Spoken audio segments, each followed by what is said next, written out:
Everyone laughed at the man who hauled old tires into his yard, but when they saw what he did with them, they were stunned. Subscribe and be sure to share this with your friends. The neighborhood had its own rhythm, a tired pulse that beat slowly beneath the weight of years spent struggling, surviving, and trying to pretend everything was fine. Houses stood in rows like aging soldiers, their peeling paint and cracked foundations telling stories of neglect and financial strain. The streets were filled with potholes that no one bothered to fix anymore, and sagging power lines stretched overhead like worn threads barely holding the place together. On muggy summer days, the heat trapped the smell of exhaust, stale beer, and fried food in the air. At night, an uneasy quietness took over, broken only by the distant wail of a siren or a short burst of laughter from a porch gathering. Some of the neighbors still tried to keep their small corners of the world decent, sweeping their sidewalks, fixing broken screens, and planting wilted flowers that clung to life despite the odds. Others had given up long ago. Among these houses, on a small lot squeezed between two run-down apartment buildings, lived a man named Daryl Benton. His house wasn't impressive by any measure. A single-story square structure with a sagging roof, a front porch patched with mismatched boards, and a narrow yard that looked larger from afar than it truly was. But, unlike many of the surrounding homes, Daryl's place always carried the faint impression of someone trying. The porch was freshly painted, even if the tone of gray seemed chosen more for practicality than style. The grass, though patchy, was cut regularly enough to leave visible lines. He repaired without complaint, replaced without boasting, and kept to himself without pushing anyone away. Daryl was a man who carried silence with him like a well-worn jacket. At the auto shop, where he worked as a mechanic, he spoke only when necessary. Short answers, quiet acknowledgments, a nod here, a shrug there. His co-workers respected him not for his friendliness, but for his reliability. If they needed something fixed right, he was the one they trusted. He arrived early, left late, and rarely shared anything about his personal life. It wasn't that he disliked company. He simply seemed more familiar with solitude than conversation. It was during one of those ordinary mornings when something changed in the familiar view outside his home. As he drove up in his old pickup truck, neighbors watched from their porches and windows as he unloaded a stack of worn-out tires. 4, maybe 5 of them. He carried them one by one to the side of his yard, aligned them neatly against the fence, brushed off his hands, and disappeared inside without offering any explanation. The sight sparked a flicker of curiosity, but nothing more. People shrugged it off. He was a mechanic after all. Maybe he was storing them temporarily for the shop.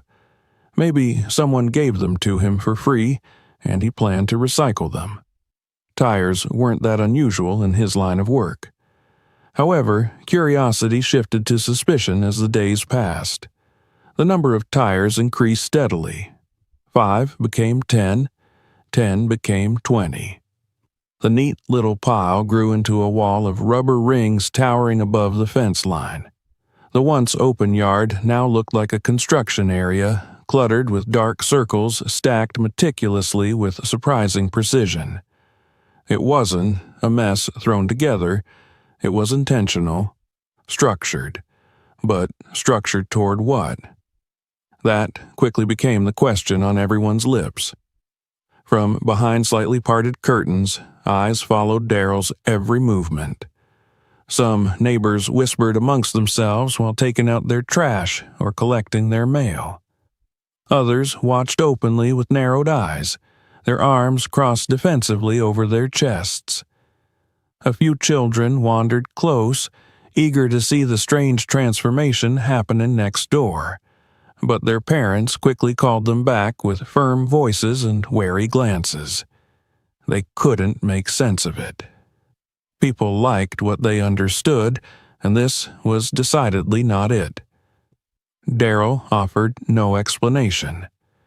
He worked with a quiet determination, as though the world outside his fence didn't exist. After clocking out from the shop, he returned home and spent hours inspecting the tires, turning them, sorting them, and organizing them into new rows and shapes. His manner was methodical, almost meditative, as if each piece fit into a greater picture only he could see.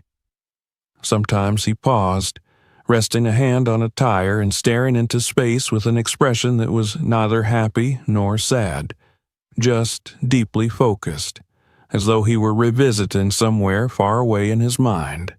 The murmurs around the neighborhood grew louder.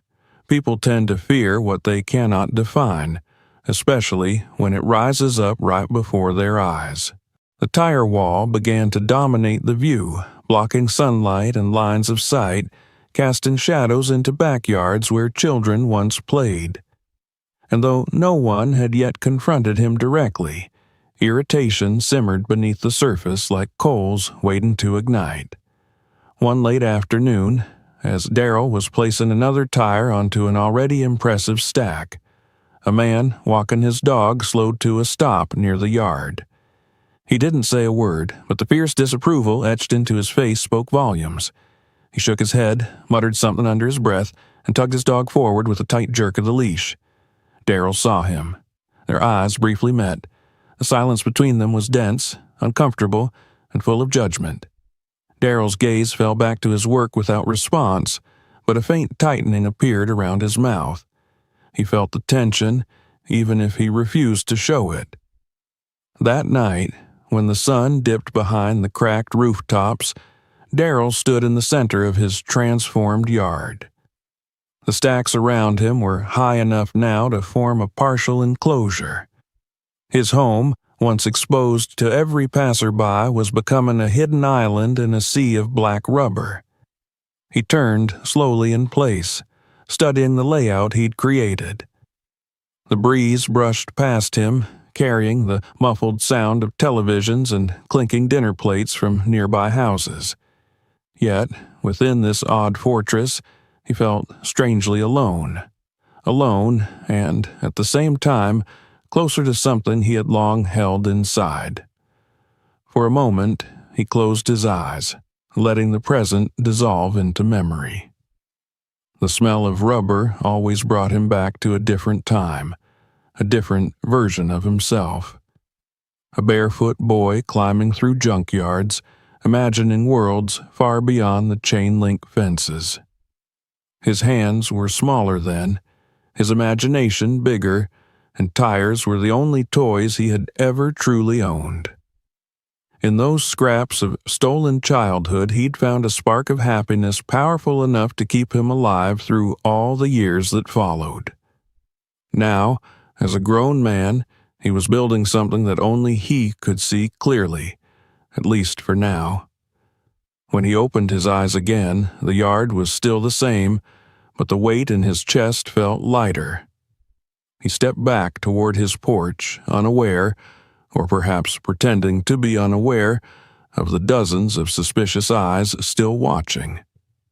The neighborhood lights flickered on one by one, the world around him slipping into darkness, but in his mind, he had already begun shaping a brighter place from the shadows.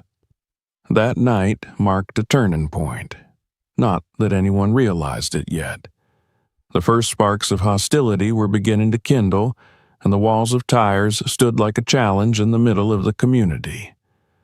People continued to stare, whisper, and wonder what kind of madness was growing behind those black rings. But Darrell knew something none of them did. The tires were not a burden. They were not garbage. They were not a threat. They were a foundation. A promise he made long ago, now slowly rising from the ground. Even as exhaustion weighed on his shoulders and doubt crept into the corners of his mind, he refused to stop. Because what he was building wasn't meant to impress the neighborhood or silence their judgment. It was meant for someone else entirely, someone he wished had existed for him back when he was that lonely child scrambling through broken places in search of a safe space to simply be a kid. And though nobody else could see it yet, one day they would. For now, the only visible truth was this: the strange trash in the yard was growing, and so were the questions. The tires loomed higher and the tension thickened. But in the quiet determination of one man, something hopeful was beginning to take shape, quietly, stubbornly, and beautifully hidden within the fortress of rubber walls. The days that followed only deepened the transformation of Daryl's yard, and, with it, the growing unease that rippled through the neighborhood. What had once been a bare patch of grass and dirt behind his small house was now evolving into something larger, stranger, and harder to ignore. The stacked tires, orderly yet overwhelming, loomed over the wooden fence like a dark wave frozen in motion. They seemed to multiply overnight. Every morning, the neighbors would look out their windows and swear that at least a dozen new ones had appeared since the previous evening. It no longer felt like a harmless hobby or a temporary eyesore. It was becoming a structure in its own right. The tire towers cast long shadows across the adjoining yards. They cut sunlight from vegetable gardens and patios. Children, who used to run freely from one lot to another, now stopped in their tracks, staring wide-eyed at the growing barricade of rubber. Parents pulled them away with warnings that didn't need to be spoken aloud. Their anxious glances and clutched hands said enough. The smell of old rubber lingered faintly in the air some days, especially when the weather turned warm, and neighbors wrinkled their noses as though decay itself had crept into their community. People began to gather in small clusters outside their homes, united by confusion and irritation. Conversations always circled back to the same subject. What on earth was that man doing? Theories spread like roots beneath the streets. Some were careless jokes spoken loudly enough in hopes that Daryl might overhear. Others carried darker tones, suspicions of illegal dumping, hoarding, or disease. The most dramatic voices insisted that the piles attracted pests and should be removed immediately before something awful happened. No one cared to ask Daryl directly. It was easier to talk about him than to talk to him. From their perspective, he had brought this upon himself by choosing silence over explanation. If he refused to engage, then they would fill that silence with their own fears and assumptions. One woman, Mrs. Avery from 2 houses down, declared repeatedly that the tires were a fire hazard and sooner or later would burst into flames in the middle of a hot night. Another neighbor insisted he saw rats scurrying between the stacks, though no one else could confirm it. A group of teenagers joked that Daryl was building a fortress to hide delinquent activities inside. One boy suggested that maybe he lived among the tires now, burrowed like a creature into the rubber maze. Everyone laughed, but the laughter held a nervous edge. Some tried to approach the situation with a sense of superiority rather than fear. They stood in their freshly mowed yards and criticized the visual blight next door, speaking with an air of authority as though they were protectors of the neighborhood's dignity. They pointed out how their property values would drop, how no one wanted to live near that mess. Their words dripped with resentment, hidden behind the guise of community concern. As the noise outside his fence grew louder, Daryl continued his work with unwavering focus. He sorted the tires by size, by wear, by flexibility. Passenger car tires went one way, tractor tires another, and the rare oversized ones that once belonged to heavy machinery stood apart like sentinels waiting for their place in a future he had not yet revealed. He moved with quiet precision, sweat darkening his shirt as he worked long into the evenings under dim lights that cast eerie silhouettes on the fence. From outside, neighbors saw only an obsession taking shape, an inexplicable fixation on someone else's trash. Each night, after Darrell disappeared indoors, a few daring individuals ventured closer, drawn by a morbid curiosity. They inspected the towering walls of rubber, whispering to one another as though they stood before a forbidden structure. Children peeked through narrow gaps between tires, imagining hidden rooms where ghostly figures might lurk. And if a stack of tires creaked or shifted unexpectedly in the wind, the onlookers would scatter with shrieks of fear, only to return the next night with heightened suspicion. Their curiosity soon mutated into frustration. Why should they tolerate this? Why should one man be allowed to reshape their environment without permission or explanation? It started with muttered complaints exchanged over fences, then advanced to direct remarks delivered too loudly to be casual. At first, Darrell pretended not to hear. He was used to silence, his own and that imposed by others. But when insult after insult drifted across the wooden boards of his fence, something inside him twisted painfully. There were knocks on his door he chose not to answer. He would hear hostile voices demanding that he stop or calling him names he had hoped never to hear again. Neighbors slammed their trash bin lids aggressively when he stepped outside. His presence became a trigger, a reminder of something they believed was ruining their neighborhood. Yet, no matter how harsh the words grew, he offered no reaction. He kept working, shoulders squared and mind locked on his vision. Still, the strain built day by day. Beneath the calm surface, Darrell could feel frustration coiling like a spring inside him. The man who had always been invisible was now the unwilling center of attention. They didn't see him. They saw only the tires. And that misunderstanding pressed against him harder than the tires stacked 24 high around his home. One evening, as he adjusted the alignment of a particularly large tire, a crumpled piece of paper tumbled from the fence and landed near his feet.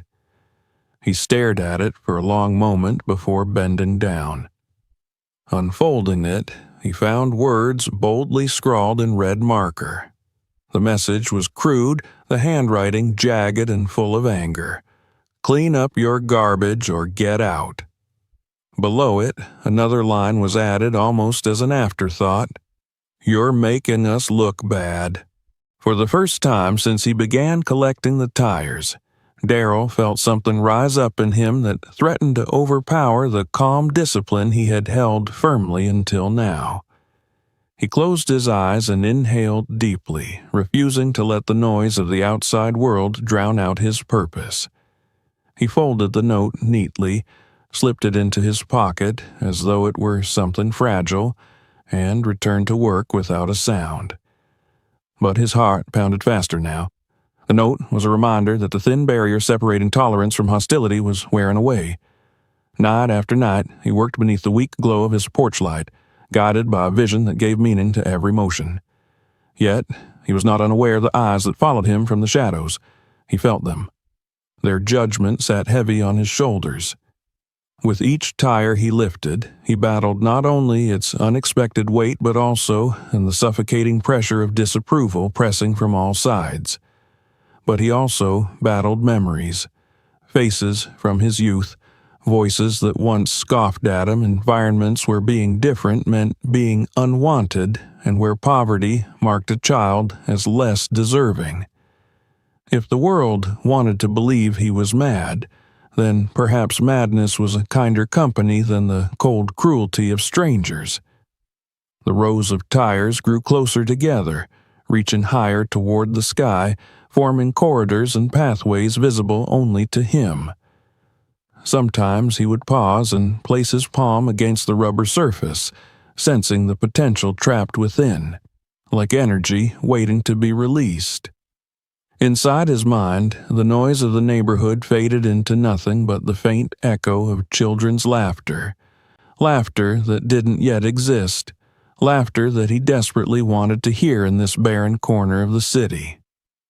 Despite the chaos gathering outside his gate, Darrell remained driven by a purpose solidified long before the first tire ever touched his yard. Every evening, when the last neighbor finally drew their blinds, he would stand in the center of his creation and envision it alive with color and movement and joy, a safe place, a place for children who had none. His hands, calloused and worn, ached from the work, yet the ache felt righteous. He was building for those who could not build for themselves. Still, the resentment around him thickened like smoke. The transformation of his yard was not merely a physical intrusion. It became symbolic, a challenge to the community's fragile illusion of control. The louder their discontent grew, the more determined Darrell became. He no longer cared if they misunderstood him. He had spent his entire life being misunderstood. This time, he would not shrink away. This time, he would not let others dictate what he was allowed to create. One night, just after he finished organizing another row of tires, he stopped and looked up at the dark sky. The stars were faint, nearly swallowed by the city lights. The air felt heavy, and the distant hum of traffic merged with the stillness surrounding him. He ran his hand across his forehead, wiping away sweat and grime, and realized that his yard no longer resembled a yard at all. It was a work site, a staging ground for something much greater than anyone imagined. The feeling of progress warmed him, but it also cast a shadow of forewarning. He knew that resentment, once planted, could grow as wildly and rapidly as the tires now filling his life. People didn't like change, especially change they couldn't understand, and in their discomfort they would try to make him stop. They would push against him harder. They would demand compliance. He exhaled slowly, letting the cool air fill his lungs. The stacks of tires surrounded him on all sides, their looming presence closer and more consuming than ever before. They had become barriers to the neighborhood, but for him they were stepping stones toward hope. The world outside saw only garbage. He saw potential. The world outside saw a problem. He saw a solution. The growing resentment did not deter him. If anything, it fueled his resolve. Let them complain. Let them mock.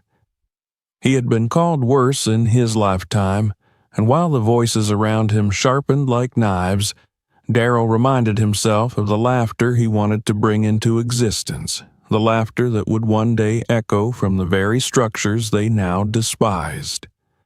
As he stepped into his house that night, the neighborhood settled into uneasy quiet. People were certain something was wrong, certain that danger lurked behind those towering walls. They could sense that the situation was approaching a breaking point. Yet, none of them could have imagined just how important those tires would become, not only to Darrell, but to every child who still believed a brighter place might be possible, even here. The tension weighed on the air as heavily as the rubber stacks closing in around his home, and while resentment continued to swell like a storm cloud preparing to break, Darrell remained steady, because he knew that storms, no matter how fierce, eventually passed. But what he was building, if he could finish it, would endure. The resentment brewing around Darrell's yard settled over the neighborhood like a thick fog, clinging to every conversation, every sideways glance, and every hurried whisper exchanged behind closed doors. For the people who lived on that weary block, the tires had become more than an eyesore. They were a symbol of something they could not define, and in that undefined space their imaginations grew feral. Rumors stretched like vines, each twisting away from the truth. And yet, while their judgment rose louder by the day, Darrell sank deeper into the quiet world inside his mind, a world shaped long before any of these neighbors ever knew his name. The present pressed hard against him, but the past, his past, pressed harder. One evening, after a particularly tense day of muffled insults from the street and a few hostile knocks he chose to ignore, Darrell stepped into the middle of his yard. The air hung heavy with the scent of aged rubber and approaching rain. The stacks of tires around him formed a maze, their dark silhouettes rising like walls of a fortress. He paused there, breathing slowly, as though trying to regulate not only his breath but his thoughts, which had begun to stir in directions he hadn't visited for years. He sank down onto one of the larger tires, letting its familiar firmness support his weight. And as often happened when exhaustion met emotion, memory crept quietly through the cracks of his mind. The yard around him dissolved into a hazy silhouette, the sounds of the neighborhood slipping into distance, and he found himself standing once more on the dusty, uneven ground of the place he grew up, an old, forgotten street on the city's outskirts where broken homes leaned into one another and children learned early how to carry themselves like shadows. The boy he had been was wiry and fast, barefoot through half the year, with a sharp gaze trained by necessity on everything around him. The world had never made space for him. He carved out what little he had from scraps and silence. His mother worked 3 jobs that rarely paid enough. She was a gentle woman worn down by life, a figure whose tired smile flickered like a candle trying to survive a storm. Sometimes she came home with bruised wrists from cleaning motel rooms too quickly, or cuts on her palms from broken glass she wasn't given gloves to handle. She never complained.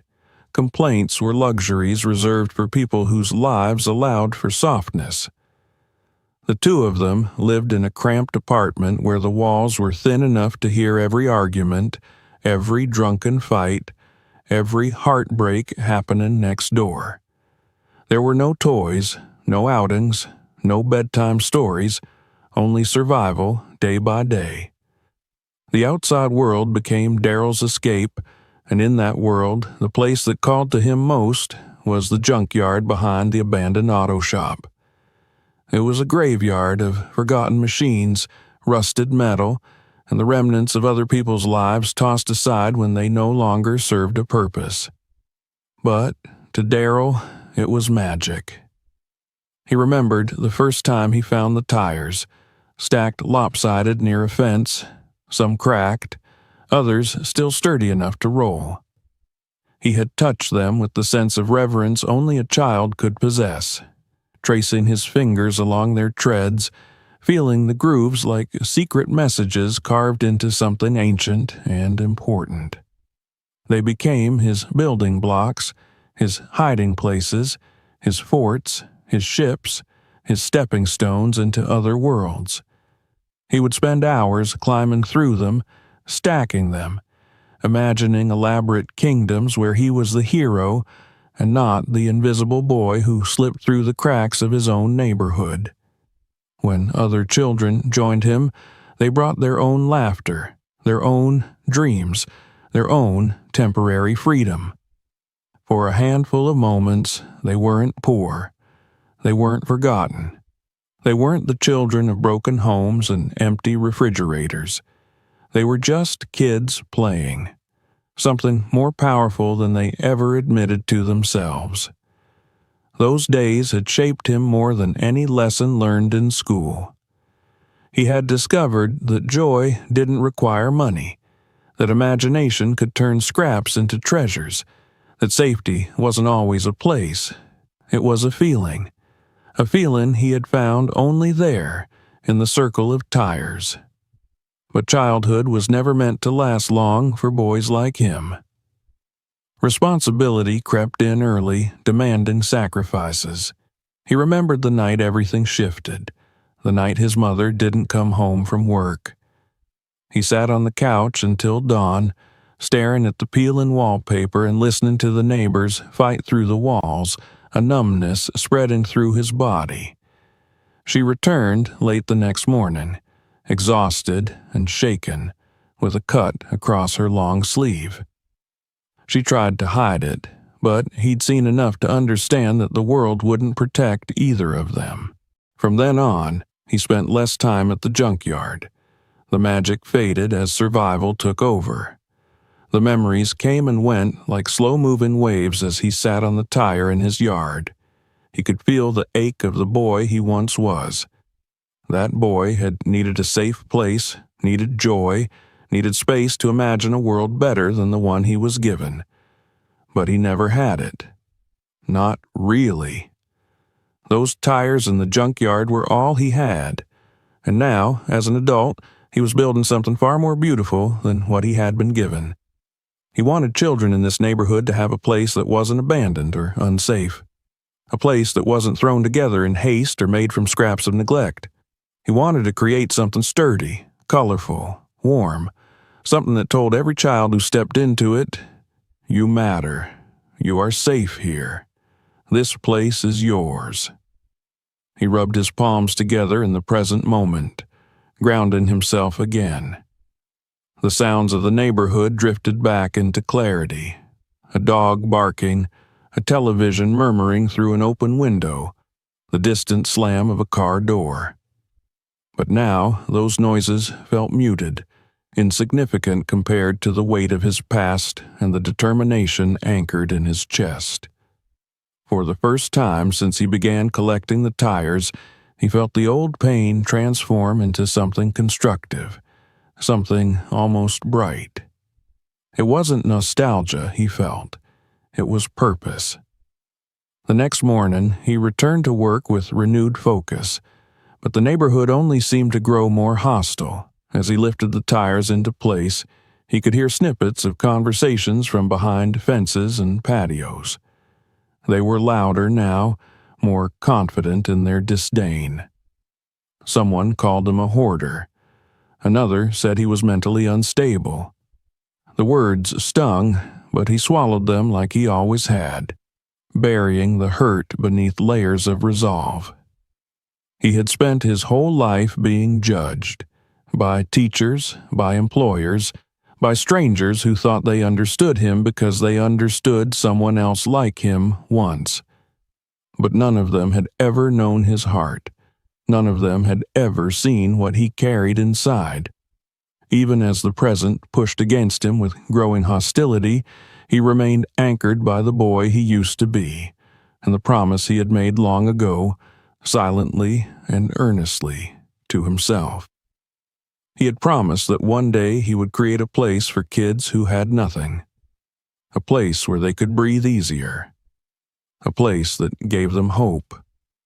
That promise had followed him through every job, every hardship, every lonely night in his small house.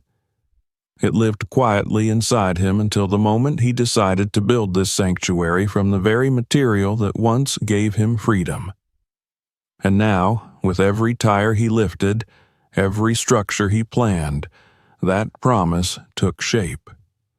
As the days blended together, he found himself working faster, as if racing against an invisible deadline. He knew that resentment would soon turn into action.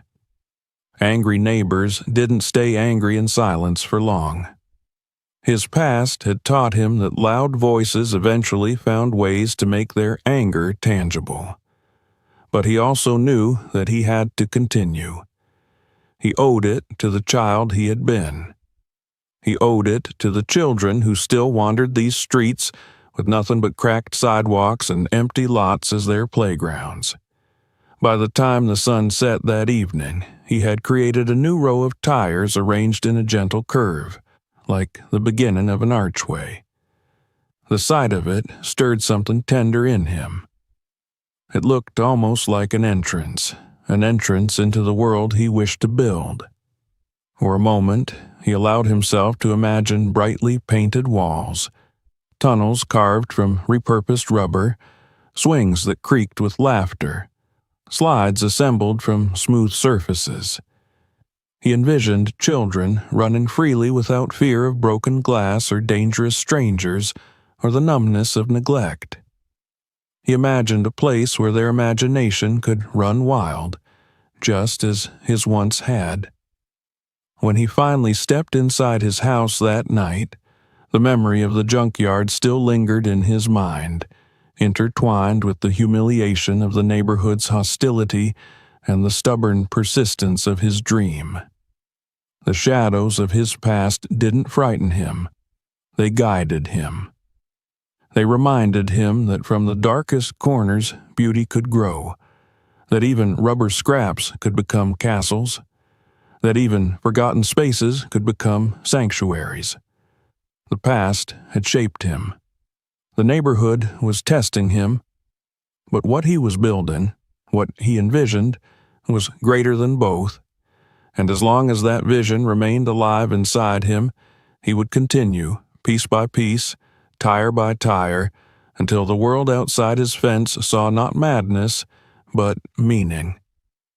The memories of his childhood, of that dusty junkyard, of the fragile moments of joy he had carved from the scraps around him, lingered in Daryl's mind long after he rose from the tire and went back inside his dimly lit home. They stayed with him as he washed the grease from his hands, as he set out his clothes for the next workday, and even as he drifted into an uneasy sleep filled with echoes of laughter, both real and remembered.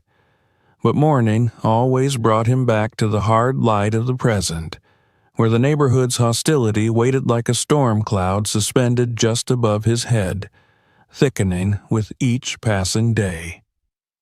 By the time dawn broke, the tension around his property was palpable.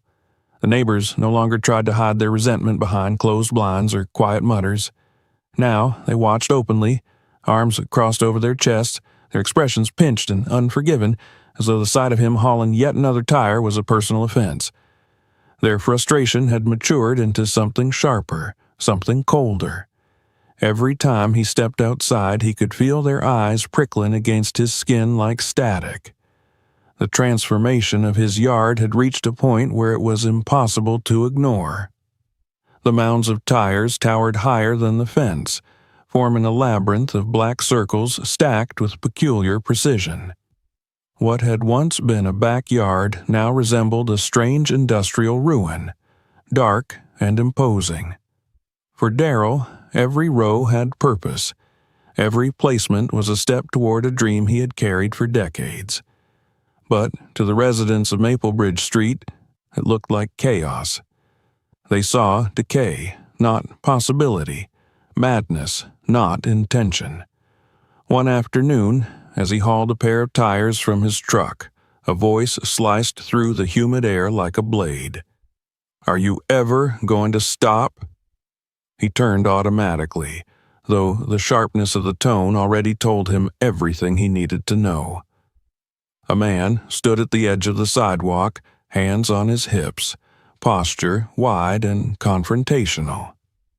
It was Leonard, a middle-aged neighbor who lived directly across the street, and who had spent weeks complaining loudly to anyone who would listen that Daryl was ruining the block. Daryl met his gaze for a fleeting moment, then lowered his eyes and returned to his work without a word. The man scoffed loudly enough to make sure he was heard. "Of course you ignore me. Figures." A few other neighbors had gathered nearby, drawn out by the rising tension. They murmured among themselves, exchanging remarks that were too quiet to decipher, but unmistakably hostile in tone. Daryl kept working, letting their words fall away like rain against stone. But inside his chest, the pressure gathered. It didn't end there. Later that evening, as he was adjusting a row of tires along the fence, he heard footsteps approach. 2 women stood beside the fence, one tapping impatiently against the wood with her manicured fingernail. Their expressions were full of indignation. "Do you have any idea what this looks like?" one demanded. Daryl didn't answer. Not because he couldn't, but because he knew that no explanation he offered would satisfy them. They weren't seeking understanding, they were seeking compliance. "This is disgusting," she snapped. "You're bringing down everyone's property value. You need to get rid of this mess." The second woman nodded vigorously. "Our kids can't even play outside anymore. This is an eyesore. You're poisoning the entire neighborhood with whatever this is." Darrell inhaled slowly but didn't turn toward them. He secured the tire on its mount and walked away. His silence only enraged them further. One of the women slapped the fence hard. "Fine, ignore us, but don't think you can ignore the whole neighborhood forever." He heard their footsteps retreat, and the fence fell silent once more. But their voices clung to him like burrs stuck to his clothes, sharp and stubborn.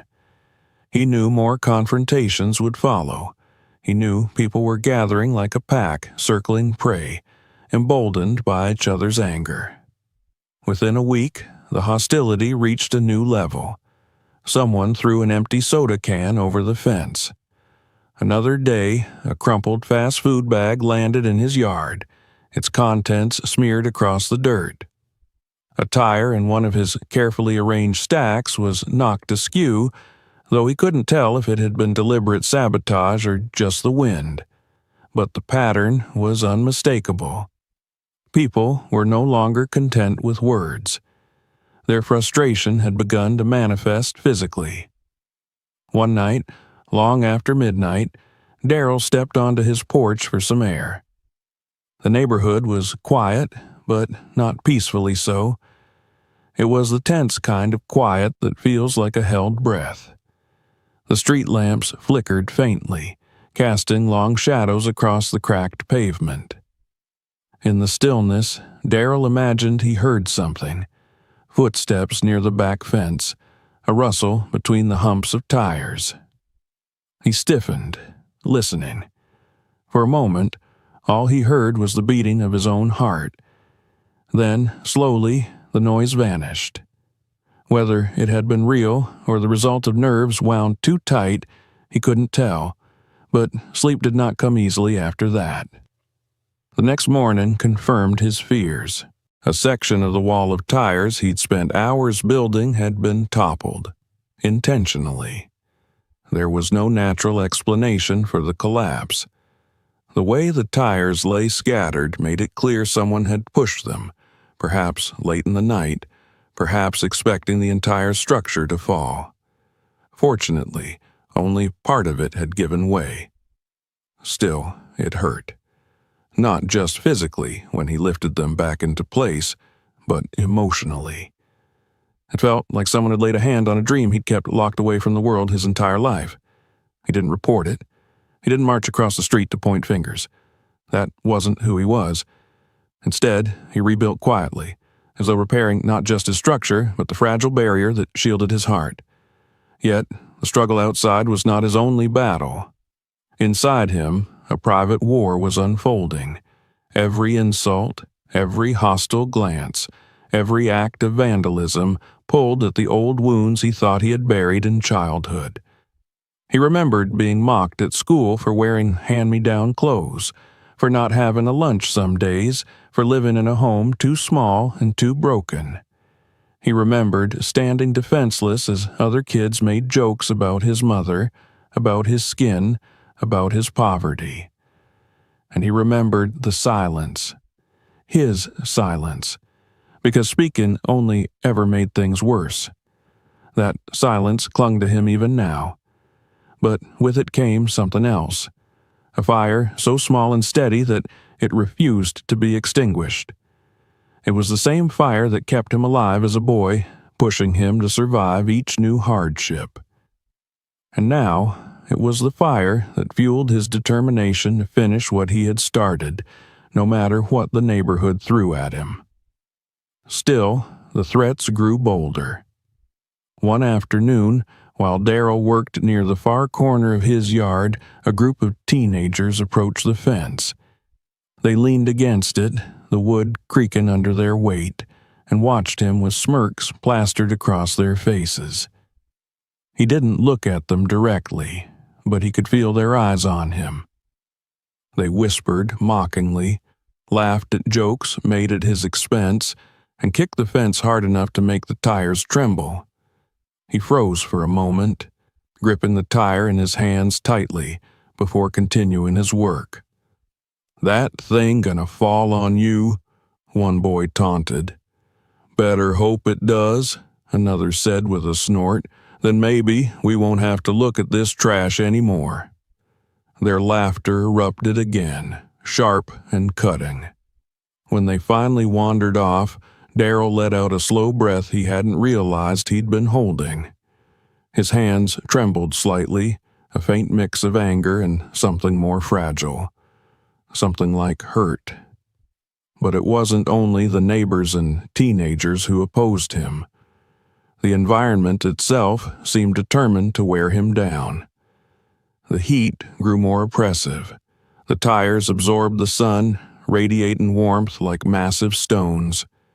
His shirts were drenched daily in sweat.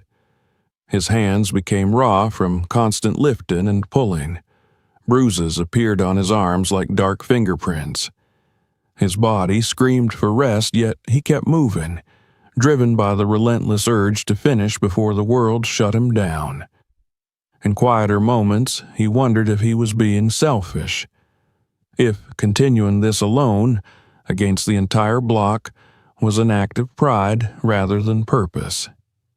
But then he remembered the children, those small faces he passed on the sidewalk, those kids who had nothing but broken alleys and dangerous corners to play in.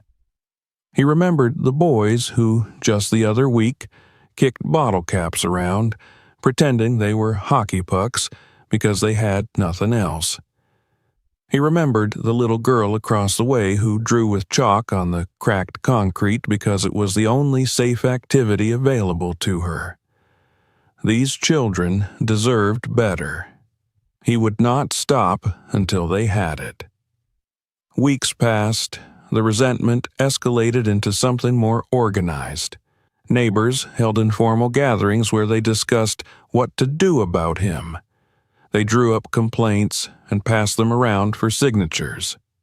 One evening, while he watered the strip of garden he'd always tended before the tires encroached on the space, he overheard a group of people near the end of the block discussing calling city officials on him.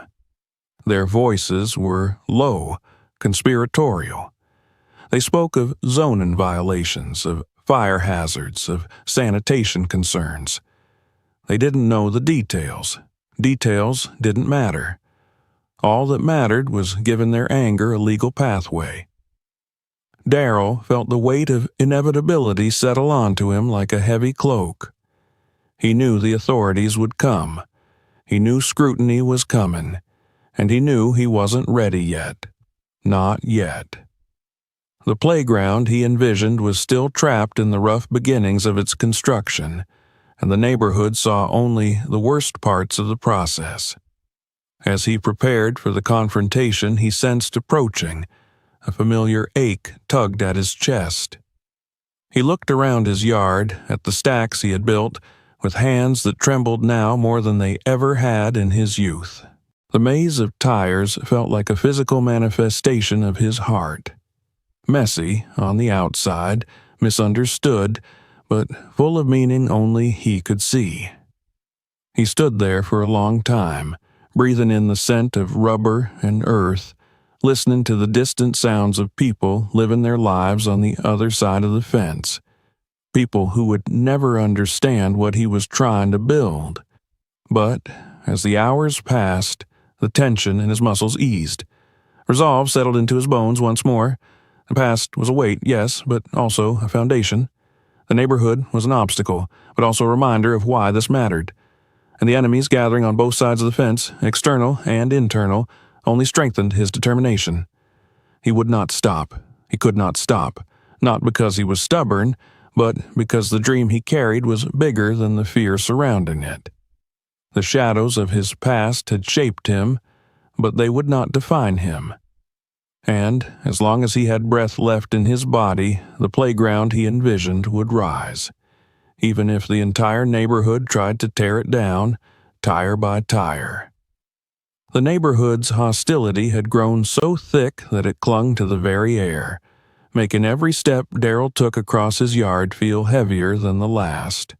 The insults, the threats, the destruction of his work, each had carved small wounds inside him, wounds that stung but did not bleed enough to make him stop. Yet, beneath his determination lived an uneasiness he could not shake. The tension on Maplebridge Street had reached a breaking point, and even before the first city vehicle arrived, he sensed the shift in the atmosphere. Something was coming. Something official. Something he could not silence simply by ignoring it. It happened on a cool morning when the sun had barely cleared the rooftops and the air still carried the dampness of dawn. Darrell stepped outside with a stack of worn gloves tucked under his arm, intending to begin the day's work before the heat took hold. But the sight waiting for him at the curb froze him in place. A white city truck sat idling in front of his house, letters stenciled in blue across the side panel. Two inspectors stepped out, clipboards in hand, their bright vests cutting sharply through the muted tones of the street. The sound of car doors slamming seemed to echo across the entire block. Curtains twitched, blinds shifted, doors creaked. Neighbors emerged with an eagerness only conflict could inspire. Some lingered near their fences. Others pretended to check their mail or sweep their porches, all while keeping their eyes fixed firmly on the men in vests. The tension that had simmered for weeks now crystallized into a kind of spectacle, an event the entire street had been waiting for. For a long moment, Darrell remained still, standing in the narrow pathway between two towering stacks of tires. He felt the weight of so many gazes pressing against his back. He straightened slowly, wiped his palms against his jeans, and stepped out of the maze he had built. As he approached the sidewalk, one of the inspectors looked up and met his eyes with a neutral expression. Not friendly, not hostile, simply procedural. "Are you the property owner?" the man asked. Darrell nodded once. The inspector introduced himself, though Darrell barely registered the name. His heart pounded against his ribs as the man explained the nature of their visit.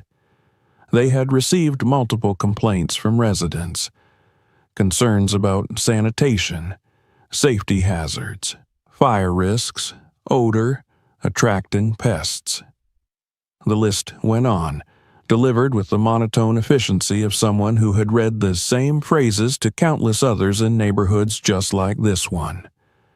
The second inspector, shorter and older, walked along the fence line, peering through the gaps to get a better look at the yard behind it. People gathered more openly now. A few crossed the street to stand closer, as though proximity might validate the importance of their grievances. The tension became something physical, something thick and heavy that hovered above the ground like humidity before a storm. It was no longer simply neighbors disliking a project they did not understand. It was the collective pressure of a community that had decided he was wrong. Darrell kept his face expressionless as the inspectors began their work. They walked the perimeter of the yard, taking notes, snapping photos with their phones. Every click of the camera pierced him like a needle.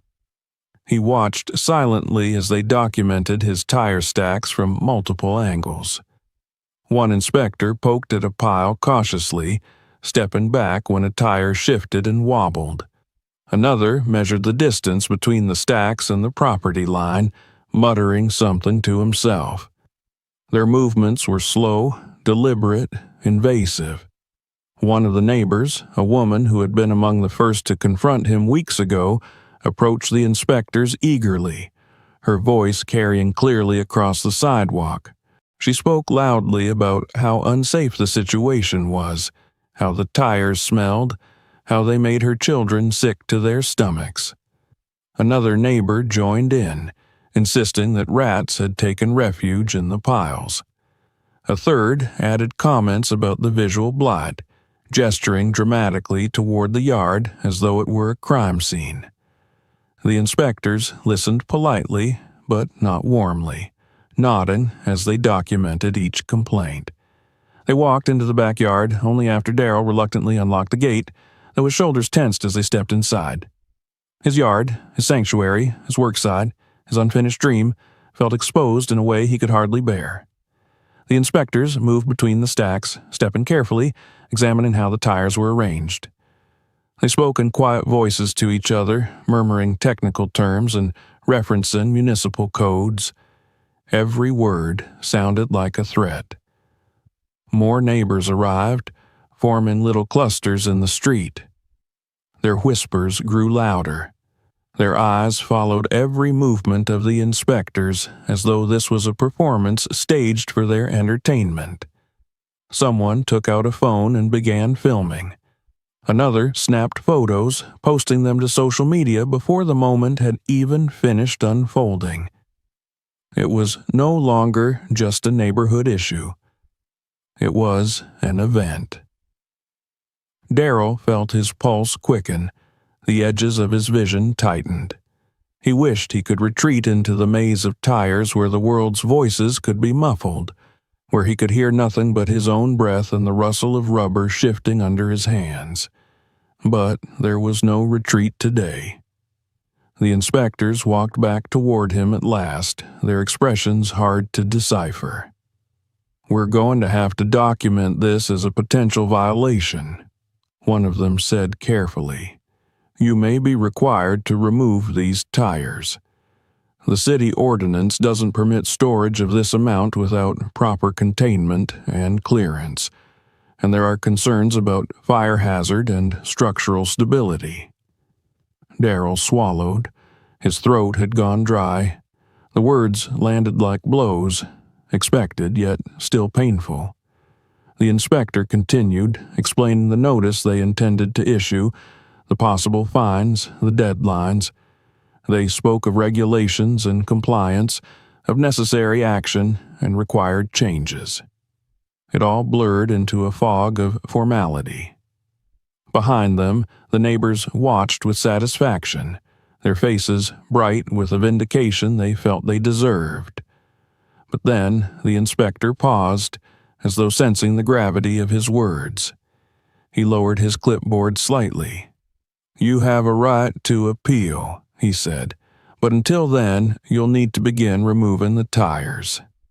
Let's try to resolve this with as little trouble as possible." The phrase struck him harder than anything else. Resolve this.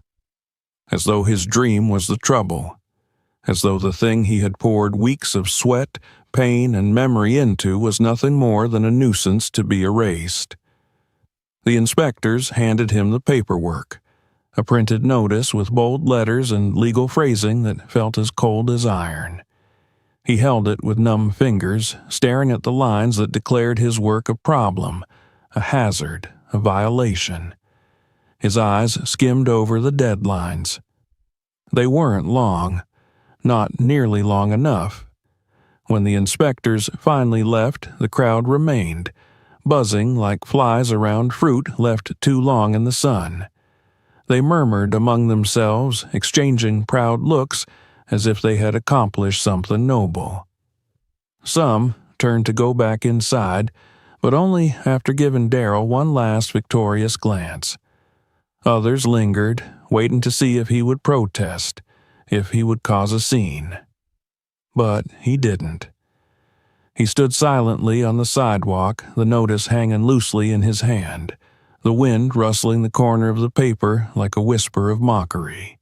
He knew they expected him to break, that the weight of the notice, combined with the neighborhood's pressure, would be enough to make him surrender. But surrender was a luxury he could not afford. Not now. Not after everything he had already endured. The dream he carried had been born from places far deeper and darker than neighborhood complaints. It had roots in the lonely recesses of his childhood, in the forgotten corners where children were left to fend for themselves. It had survived poverty, heartbreak, and abandonment. A violation notice would not be the thing to kill it. Still, fear gnawed at him. The fear of running out of time. The fear of failing the children who needed this place. The fear of watching his dream crumble not by his own hands but by the will of others. That fear fueled him, sharpening his determination into something fierce and urgent. That night, he did not sleep. He sat at the kitchen table under the dim flicker of the overhead light, the notice lying in front of him like a challenge. Outside, the street was quiet again, but a different kind of quiet. One filled with the echoes of the day's hostility. He reread the notice again and again, his eyes lingering on the deadline. Each hour was precious now. Each minute mattered. By dawn, when the first hints of light crept through his blinds, he rose with a resolve so firm it steadied his trembling hands. He stepped outside and surveyed his yard, the maze of tires still standing tall, still waiting, still unformed but full of promise. If the city wanted to take this from him, they would need to find him fighting for it until the very last moment. He began working faster than ever before. His movements became sharper, more precise, as though every second was borrowed from a clock ticking toward demolition. He cut wood for supports, reinforced stacks, organized tires into the beginnings of recognizable structures. He sanded edges, smoothed surfaces, and planned new designs on scraps of cardboard. He painted the first hints of color on a row of tires, turning black rubber into sunbursts of red and yellow and blue. Each stroke was a declaration that he would not yield. Every muscle in his body screamed under the strain. His hands bled, his back ached, sweat soaked through his clothes, and still he worked. Through day and twilight and into the deep hours of the night, he pushed himself beyond exhaustion. He could not afford to stop, not when the dream was so close to emerging from the chaos. Between frantic bursts of construction, he made phone calls to community centers, to old contacts, to the one place he thought might understand, the local children's shelter. He asked if they would be willing to bring the children to see the playground when it was done. Not for attention, but for hope. He knew that when the neighborhood saw children laughing, touching, climbing, running, that would speak louder than anything he could ever say. He hung up the phone with a fragile sense of hope beating inside him. If everything went as planned, if he could finish in time, something extraordinary might happen, something that could silence the resentment and reshape the entire block. Night after night, he built with the urgency of a man who knew that failure was not an option. The playground began to take shape, not fully, not perfectly, but enough. Enough for imagination to fill in the missing pieces. Enough to show the beginnings of what he intended. A sanctuary drawn from the echoes of his childhood, a place where children could climb out of hardship the same way he had once climbed through the rings of old rubber.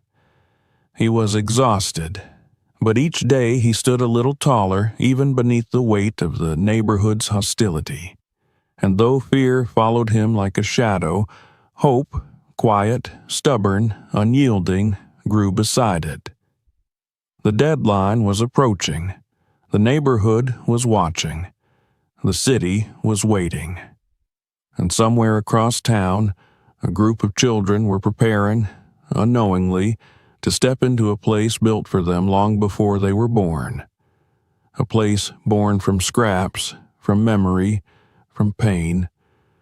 A place Darrell would finish, even if it meant giving every last ounce of strength he had left. Because dreams, he knew, were worth building. even when the world tried to tear them down. The night before everything changed was one of the longest nights of Daryl's life.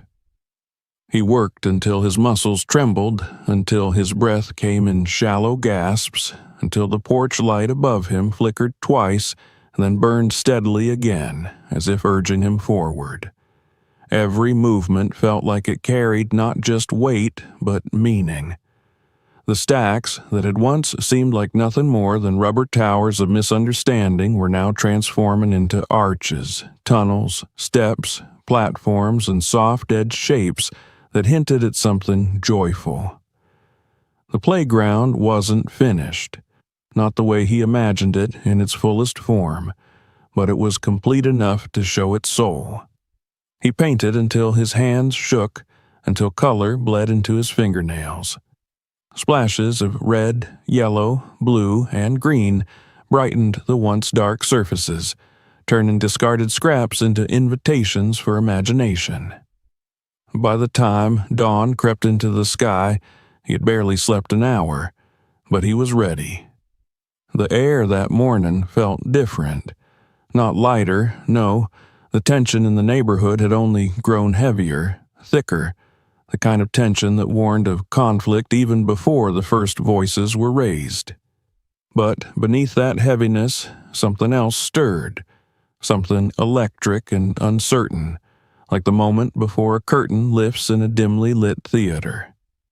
Daryl sensed it as soon as he stepped outside. Maplebridge Street was awake far earlier than usual. People stood on sidewalks, leaning on fences, hovering near mailboxes and front porches with thinly veiled anticipation. They pretended to busy themselves with morning tasks, sweeping already clean steps or watering plants that didn't need water, but their eyes kept drifting toward his yard. They had been waiting for this day.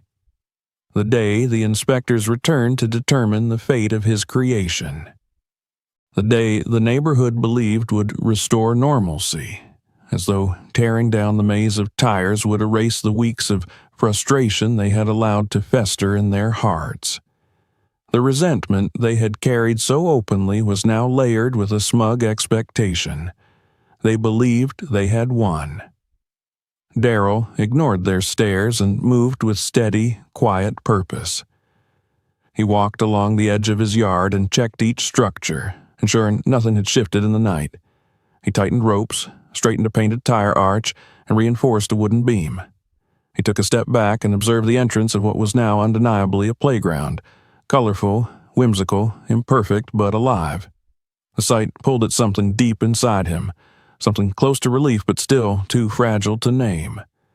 Time crawled slowly, and yet somehow too fast, until a soft rumble of an engine broke the uneasy morning stillness. Around the corner appeared the white city vehicle that had become a symbol of dread in the neighborhood. As it slowed to a stop in front of his home, conversations across the street hushed instantly. The tension peaked, thick enough to feel in the air. Two inspectors stepped out once more. They carried clipboards, papers, and a practiced manner of neutrality. But this time there was something else in their demeanor, something guarded, as though they anticipated the neighborhood's reaction as much as they anticipated the condition of Daryl's yard. The residents began gathering again, forming a scattered semicircle along the curb as though witnessing the final act of a play. Some crossed their arms with satisfaction. Others exchanged smirking glances. A few children peeked from behind their parents' legs, their expressions a mix of curiosity and confusion. One of the inspectors approached the gate. "We're here to complete our follow-up inspection," he said, though there was no need for the announcement. Everyone knew why they were here. Daryl stepped aside, unlocking the gate with slow deliberation. The metal latch squeaked softly, a small sound swallowed instantly by the neighborhood's collective silence. The inspectors entered the yard. They stopped. And for a moment, One brief, breathless moment, their neutral expressions flickered. What they saw was not the fortress of junk they had documented before. It was not a chaotic maze of rubber stacked without purpose. Instead, they found themselves standing at the edge of something unexpectedly bright, oddly beautiful, and undeniably intentional. The tire structures formed winding paths and gentle curves, painted in vibrant colors that softened their industrial origins. There was a climbing arch fashioned from interlocked tires, a rolling tunnel that led into a rounded nook, a small platform supported by carefully cut wood beams, and even the beginnings of a slide assembled from smoothed, polished panels. It was still rough in places, incomplete in others, but it was unmistakably a playground, a place built for children. The inspectors exchanged glances. One reached out and pressed a hand against the painted tire arch, testing its stability. It held firm. He walked along the curved pathway, noting the sanding and smoothing done to the edges, the careful placement of support beams, the thought put into every detail. The second inspector crouched to examine the structure's base, checking for hazards, assessing construction. The longer they inspected, the more their professional detachment wavered. Meanwhile, the murmurs among the neighbors grew louder. Some were confused. Others muttered in frustration. A few fell silent entirely, their eyes widening as they began to understand what they were looking at. But before the inspectors could deliver any kind of decision, the sound of another engine drifted down the street. Deeper, older, rattling slightly as it approached. Heads turned, confusion rippling through the crowd like a wave. A long yellow vehicle appeared at the end of the block, turning slowly onto Maplebridge Street. It was a school bus. No, not a school bus exactly, but a transport bus used by the local children's shelter. It rolled to a gentle stop just a few feet from the city truck. The doors opened with a soft hiss, and then, like sunlight breaking through clouds, children began to step out.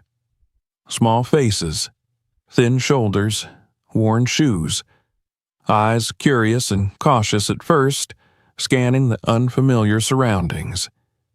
They grouped together in small clusters, whispering excitedly, looking toward the yard with growing interest. A social worker stepped down behind them, offering a polite nod to Darryl. He had invited them. They had come. The presence of the children shifted everything. The tension that had frozen the neighborhood began to crack. The children approached the gate in hesitant steps, their expressions brightening as they looked past the inspectors and caught sight of the colorful structures inside. It was instinctive. Their faces lit up, their bodies leaned forward, and joy moved in them like a spark catching a dry wick. They saw a playground. Not a nuisance, not an eyesore, not a hazard. A playground. One of the older children gasped. Another tugged at a friend's sleeve, pointing eagerly at the arch. A little boy with tangled curls stepped forward and pressed his hands against the gate, peering in with awe. The social worker looked at Darryl, silently asking permission. He nodded. The gate opened, and the children poured inside like a rush of warm, living energy. Their laughter filled the air immediately, bright, loud, and beautiful in a way that made Darryl's heart clench. They climbed the arches, crawled through the tunnels, sat on platforms, and explored every crevice of the playground he had built, testing it with the unrestrained curiosity only children possessed. Their excitement spilled over the fences into the entire neighborhood, a sound so pure and undeniable that it silenced every murmur, every complaint, every bitter voice. The inspectors froze in place, caught between their duty and the spectacle unfolding around them. They watched as a girl in a floral dress toddled toward a painted tire, running her fingers along the colorful stripes. They watched as two boys scrambled over a platform designed for climbing, laughing breathlessly. They watched as a group of younger children crawled through the large tunnel, their giggles echoing like music. The structure they had come to condemn was unmistakably bringing joy. They exchanged another look, this one softer, tinged with something human rather than procedural. One of them slowly closed his clipboard. The other sighed quietly, as though releasing the last bit of tension from his chest. Behind the inspectors, the neighbors remained frozen. Their earlier bravado drained from their expressions, replaced by a mix of shock and dawning shame. Their eyes flicked from the children to Darryl, then back to the playground. Some shifted uncomfortably, guilt settling across their faces in quiet, undeniable waves. Others simply stared, unable to reconcile the ugly assumptions they'd carried with the beauty unfolding before them. A few children from the neighborhood, even those whose parents had insisted they stay away from the yard weeks ago, wandered down the sidewalk, drawn by the sound of play. They approached cautiously, glancing back at their parents for permission they were not sure they would receive. But the playground was too inviting, too alive. Soon, these children too slipped inside the gate, joining the others in a swirl of color and motion. In that moment, the street changed. The inspectors stepped forward, their voices gentle now rather than stern. They spoke quietly to each other, reviewing the safety features, acknowledging the effort placed into reinforcing each structure. They pointed out areas needing improvement, but the tone had shifted entirely. This was no longer about tearing the playground down. It was about ensuring it could remain standing. Meanwhile, Darryl stood slightly apart, leaning against a wooden post, his shoulders lowered not from defeat, but from an overwhelming sense of release. He watched the children play, not just the shelter kids, but the neighborhood children too, mixing together effortlessly. Their laughter bounced from tire to tire, filling the yard with a sound he had waited his entire life to hear. He hadn't slept, he hadn't eaten. His hands were bruised, blistered, and shaking, but he felt whole. The social worker approached him quietly. "They love it," she said. "You've given them something they've never had." Darryl nodded wordlessly, unable to find his voice. On the other side of the fence, a few neighbors finally approached, not with anger, but with hesitation. One man cleared his throat awkwardly and lowered his gaze. Another woman, who had once yelled at him across the fence, now seemed unable to meet his eyes at all. Their faces held apology, uncertainty, and a dawning understanding of how wrong they had been. But Darryl didn't need their words. He didn't need their approval. The laughter inside the yard said everything that mattered. By midday, the inspectors delivered their decision. The playground could stay. There would be conditions, safety inspections, minor adjustments, some additional reinforcements, but it would not be destroyed. It would not be erased. It would grow.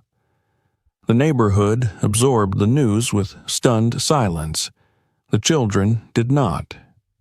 They continued playing, undeterred by the world of adults around them, and as the sun reached its highest point, casting warm light across the yard, Darryl stood in the center of it all, surrounded by joy he had never been given as a child, but had now managed to create for others. His dream had stepped out of the shadows and into the light. And the entire neighborhood, whether they wanted to or not, had witnessed its birth. The day of revelation had come. The hours that followed the inspector's decision unfolded like a slow sunrise over a long, cold night. It was not an abrupt transformation, not a single sweeping moment where everything snapped into place, but a gradual thawing. First in expressions, then in gestures, then in the hearts of the very people who had spent weeks sharpening their anger against Daryl's back.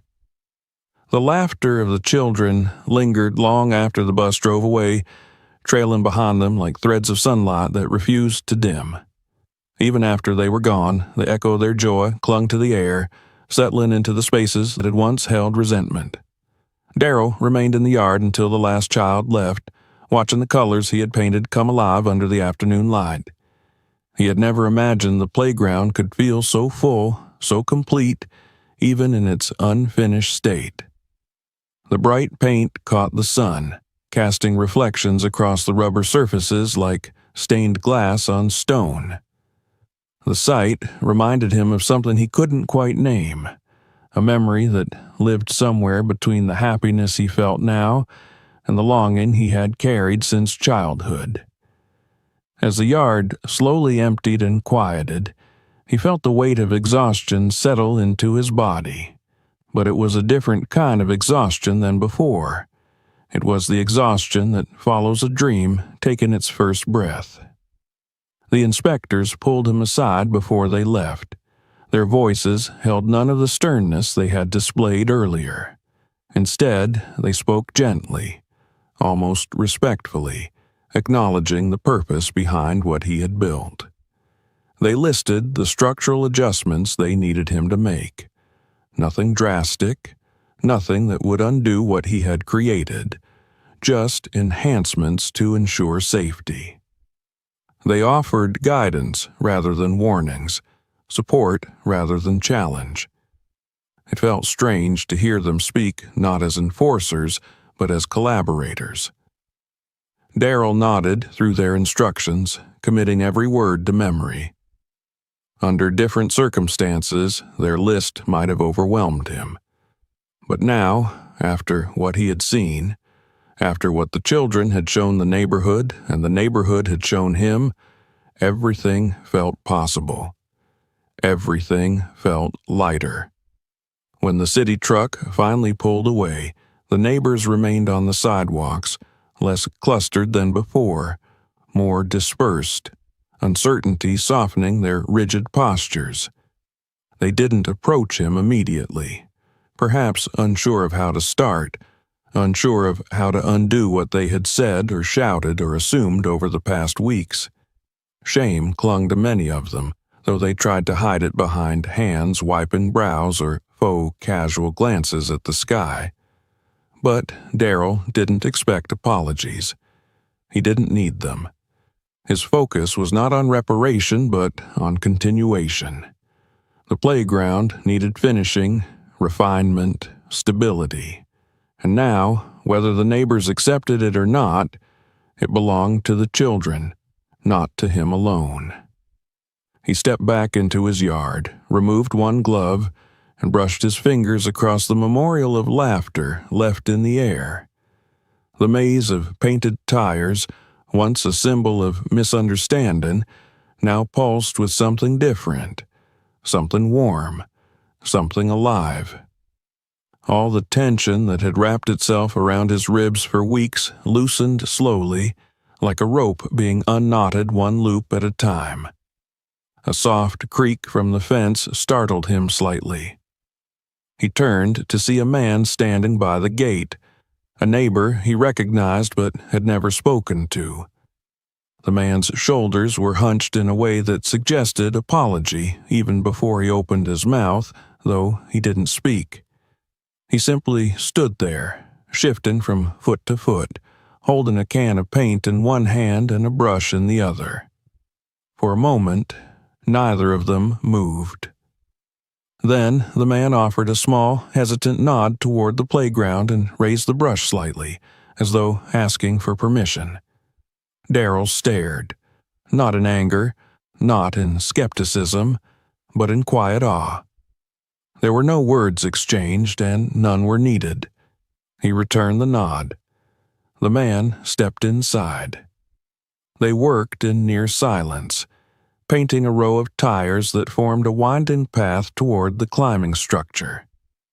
The neighbor chose a bright turquoise, a color Daryl had not considered but found surprisingly fitting. As they painted, others began to approach, not all at once, but gradually, like birds testing whether it was safe to land.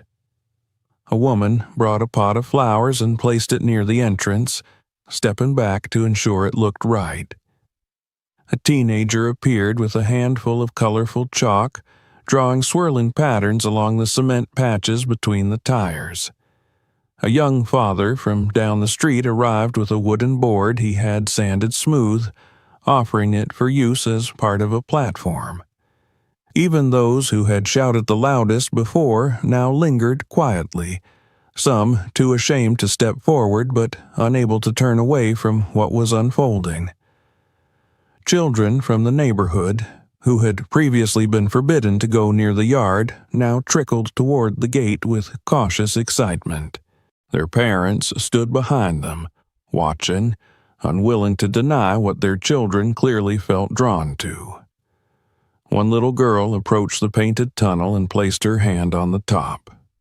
When Darrell smiled at her, she giggled and darted inside, her laughter echoing faintly as she crawled through to the other side. As dusk approached, the yard no longer felt like a battleground. It felt like a village. People talked softly, shared suggestions, adjusted painted surfaces, carried supplies, and patched small imperfections. The once isolated man at the center of the storm found himself surrounded not by hostility, but by quiet cooperation. Even if some faces still carried remnants of skepticism or guilt, their hands were busy helping rather than hindering. It wasn't acceptance in its fullest form, not yet, but it was a beginning. Darrell stepped back to take in the scene. The paint, the flowers, the chalk, the wood, the newly placed decorations, the clusters of children weaving through the structures. It was everything he had dreamed and more. The playground was no longer just his creation. It was becoming theirs too. And that was the point. He had never meant to build this for himself. As the sky darkened into a deep navy blue and the first street lights hummed to life, a small figure ran toward him. A little boy with short hair and wide, earnest eyes looked up at him with breathless excitement.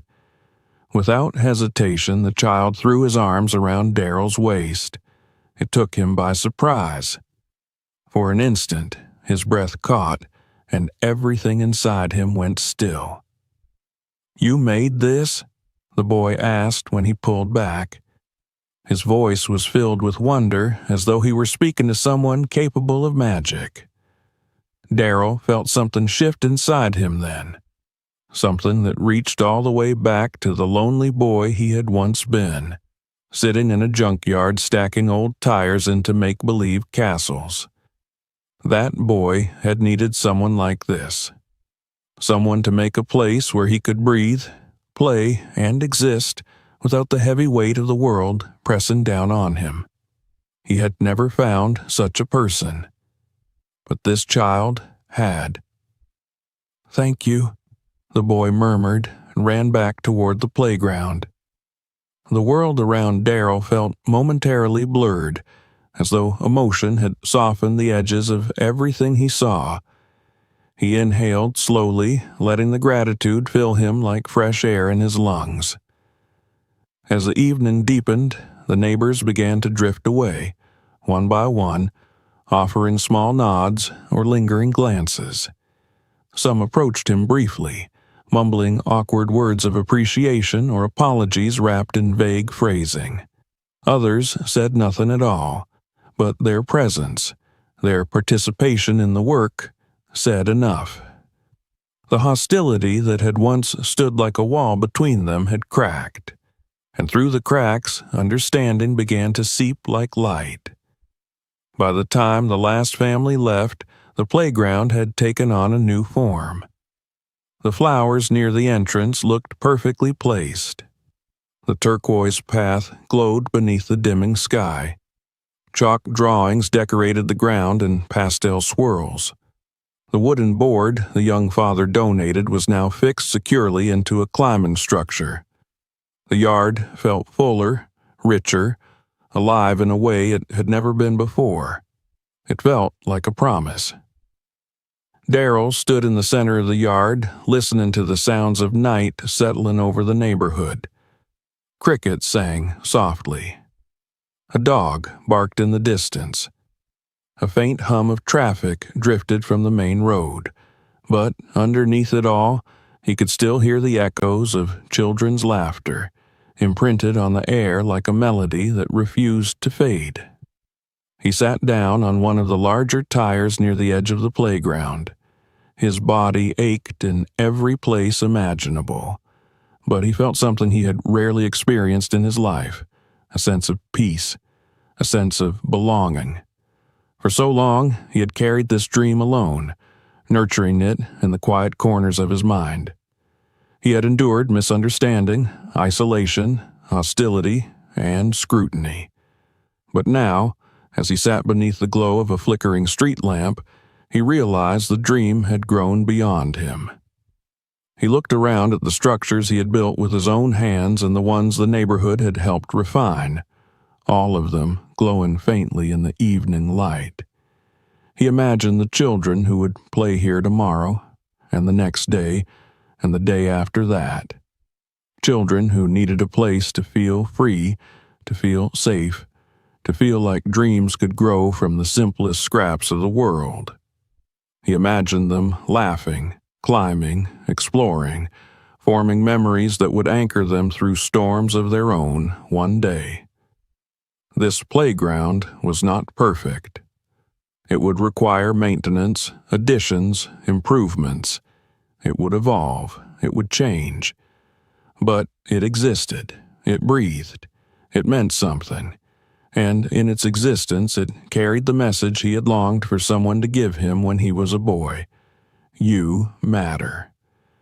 He exhaled softly, the corners of his lips lifting into a small but genuine smile.